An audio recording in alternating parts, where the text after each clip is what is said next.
Le Fonds au profit des victimes, près de la Cour pénale internationale, est extrêmement heureux d'annoncer le lancement de la mise en œuvre des réparations collectives dans l'affaire Lubanga. M. Lubanga a été reconnu coupable et condamné pour avoir commis les crimes de guerre consistant en l'enrôlement et la conscription d'enfants de moins de 15 ans, ainsi que le fait de les faire participer activement à des hostilités dans le cadre de la Force patriotique pour la libération du Congo, FPLC, lors du conflit en Ituri entre le 1er septembre 2002 et le 13 août 2003. La Cour a également ordonné des réparations collectives pour les préjudices subis par les victimes de ces crimes, ainsi que par leurs proches. Elle a chargé le Fonds d'élaborer un plan de mise en œuvre de son ordonnance de réparation, puis a approuvé le plan ainsi que les activités concrètes proposées par les partenaires d'exécution qui ont été sélectionnés par le Fonds. La Cour a établi le montant de la responsabilité personnelle de M. Lubanga pour le paiement de ces réparations collectives à un montant de 10 millions de dollars.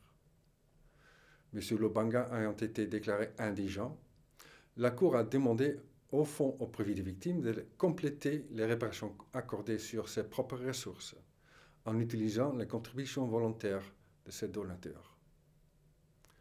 À ce jour, le conseil de direction du Fonds a pu décider de mobiliser près de 4 millions d'euros pour financer les réparations accordées dans l'affaire Lubanga, qui auront une durée d'environ 5 ans. Je remercie la Chambre de première instance d'avoir levé certaines restrictions de confidentialité, ce qui permet de fournir davantage d'informations sur les ordonnances de réparation et leur plan de mise en œuvre afin qu'elles puissent être connues dans le domaine public. Ceci est important afin que la compréhension du public ne soit pas uniquement limitée aux crimes pour lesquels M. Lubanga a été condamné et qu'elle permette également de mieux comprendre le préjudice subi par les victimes et leurs familles dans cette affaire, ce qui est fait pour remédier à leur préjudice. Il est également important de comprendre le terme ordonnance de réparation collective. Dans ce cas, elle se compose de différents types de services à fournir à un groupe de particuliers victimes, qui sont d'anciens enfants soldats, leurs proches et tout individu ayant subi un préjudice au moment de la commission des crimes. Chaque personne éligible recevra des services en fonction de ses besoins, de ses intérêts, y compris des soins médicaux, un soutien psychologique et un soutien socio-économique.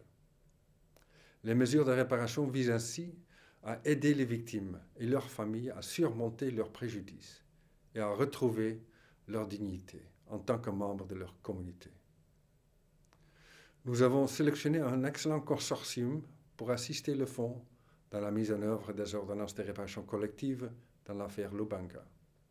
Ils sont accompagnés et suivis de près par le personnel du Fonds, basé à Bunia et à La Haye. Mes collègues sont là pour assurer la qualité des services aux victimes et pour aider si nécessaire. Dans l'intervalle, la Cour et le Fonds ont procédé à l'identification et la vérification des bénéficiaires de la réparation collective dans la plus grande confidentialité. À ce jour, plus de 1000 bénéficiaires ont été vérifiés. Le processus de vérification des victimes est toujours en cours.